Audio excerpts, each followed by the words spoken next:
Gibson of the International Secret Police. Ceiling zero, ceiling zero, ceiling zero, ceiling zero, ceiling zero.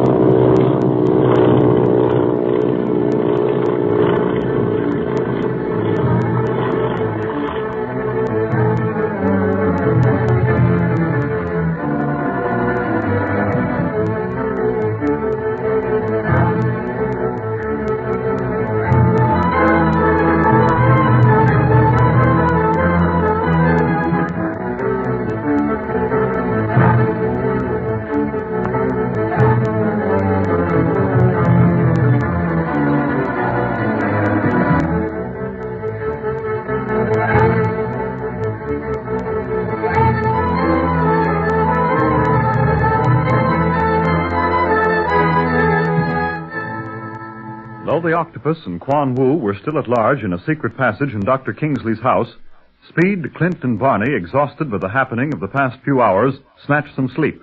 Barney is restless and awakens Clint as he hears footsteps on the other side of the wall. That means that the secret passage leads into their room. Quickly awaking Speed, Clint stations Barney in one corner, himself in another, and Speed with the door, stuffing pillows in their beds so it will appear as if they are occupied. As the secret panel slides back and the Octopus and Quan Wu step out into the room, Barney sneezes. Clint switches on the lights, covering his enemies all the while, but the Octopus is ready for such an emergency. At the opportune moment, he hurls a small poison gas bomb to the floor, and Clint, realizing their predicament, calls to the others to drop to the floor while the Octopus and Wu make their escape.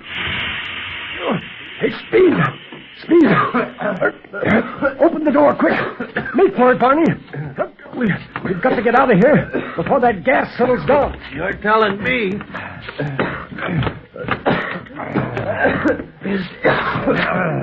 There you are, Clint! And out we go! Well, now to arouse the others. They haven't already heard all the noise. Should I shut the door, Clint? No. I'll leave it open. The draft between it and the window will blow the gas away. Yeah. The Octopus didn't figure on using that cute little gas bomb idea on a windy night. Hurry up. Come on. I may nab him yet. Hey, sounds like somebody's seen him in the garden. See if they can only get him before he gets away. The lights are going on all over, see? We've roused the house. See what has happened. I had the Octopus in our room, but he got away again. Through the window and over the balcony. We've got to get down into the garden. They saw him and we heard shots. Quickly then, let us go down. I will send a detail of men up to your room in case he should double back. No, that room is full of poison gas. The Octopus won't return there, and you better not send anyone in there until the gas has had a chance to clear up. I just had a taste of it, but that was enough. Hey, here, this way's the quickest to the garden. What's up, sir? Nothing for you to bother about, Sergeant. You guys stay at your posts inside. We'll tend to the outside, but you might keep a weather eye open for the Octopus. Hurry, fellas. Yeah, now you stay with us, Speed. Don't go so far ahead. Hey, would you look at the east?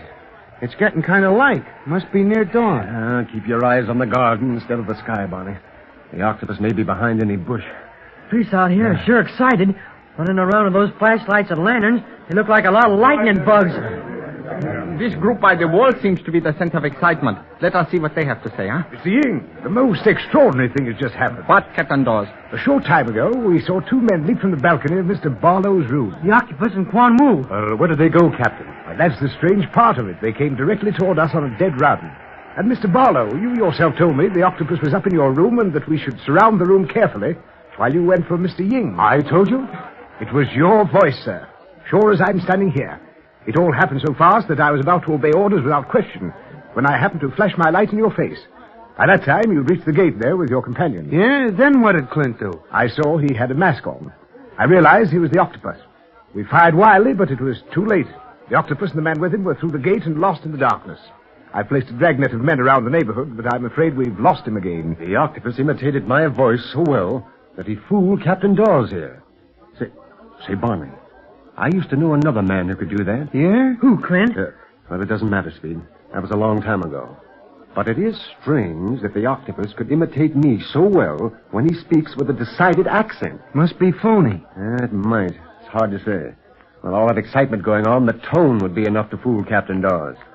Well, at any rate, let's hope that dragnet catches the Octopus and Quan Wu again.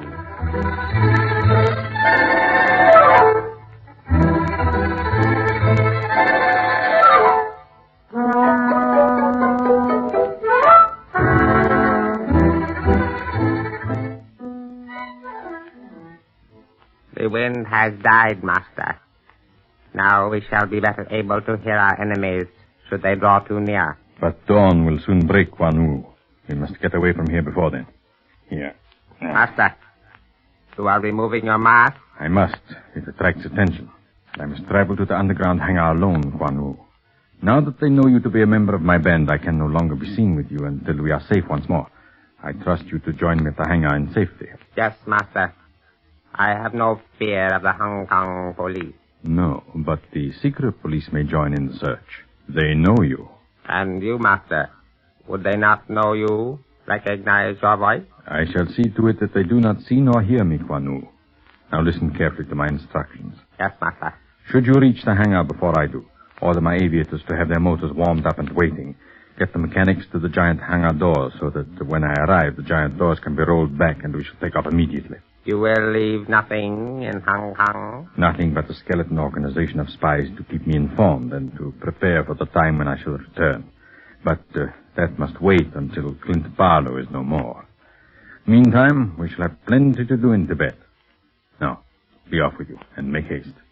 For should you not arrive at the hangar by the time I do, we shall not wait for you, Quan Wu. No, Master, or then you would wait forever. But do not worry. I shall be there. Quiet. The police.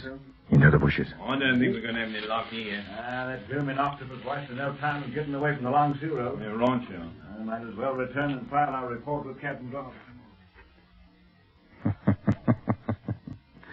They are tired of the chase, Quan Wu. Now's our chance to escape. You go one way, I'll go another. But, Master, you are unmasked. I am safer when I appear as other men, Quan Wu. There's only one man who must never see my face. Others, so long as I do not speak, will not know me to be the Octopus. To the rest, I am a mask, a voice, a will. But that other man? No need to worry about him now. We must concentrate on getting to the hangar. And then, Tibet.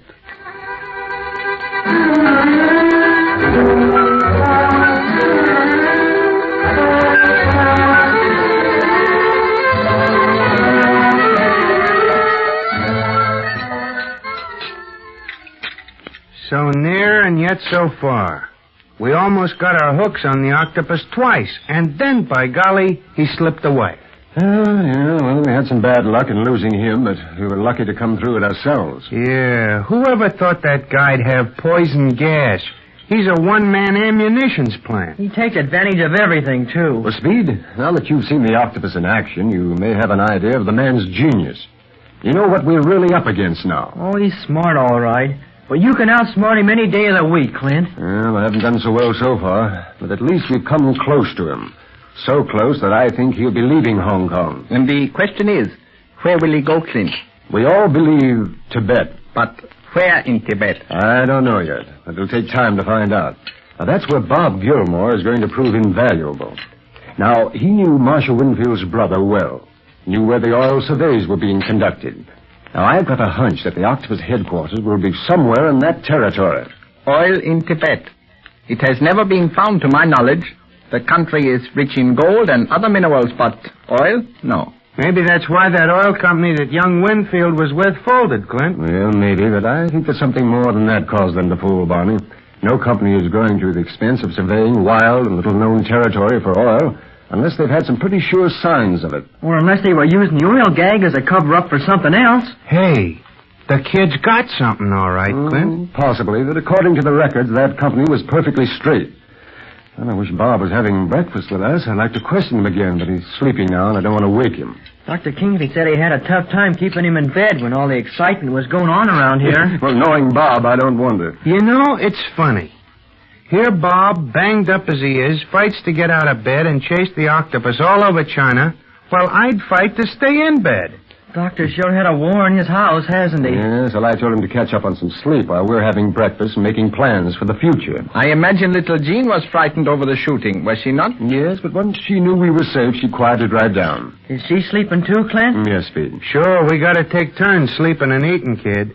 You never know when or where the octopus is gonna pop up again. Well, Bob got the worst of his last encounters.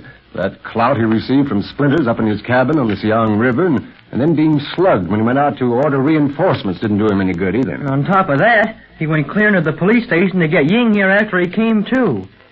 Boy, Bob sure has got what it takes. Yes, he really saved our lives. I won't forget that. Want me to sing Hearts and Flowers now? Oh, well, now you were lined up against the wall with the rest of us, old pal. Now, don't forget that. Oh, I know Bob brought reinforcements to us in the nick of time, and I'm plenty grateful. But how about the times I've saved your life? And what thanks do I get? Oh, well, you're going to start that again, huh? Well, I don't know why not. You hand posies to everybody except me. Well, how about the times I've saved your life, old pal? You saved mine? Yes, and if you want them in alphabetical order, we'll start with that time in the Argentine. Okay. Just forget I said anything about it. We don't have time to go around thanking one another for favors, Barney. I'll say not. Things happen too fast. And right now, I should advise you all to enjoy this bountiful breakfast. Here is peace, good food, warmth. What more can we ask? It'd be swell, Ying, if I didn't know that something's liable to pop at any minute. Kind of gives me nervous indigestion. Well, your nerves don't interfere with your appetite, I notice. Well, I ain't ate for days. By the way, Clint, what's the next move? Well, I'll have to cable Chief Riley the latest developments. And then, if the dragnet catches nothing, we'll have to do some real undercover work to find out where the octopus is gone. Listen, they've seen something. Perhaps the octopus. Oh, I knew this breakfast was too good to last. And you're wrong about that next move, Clint. It'll be no undercover work, but right out in the garden to see what all the excitement's about.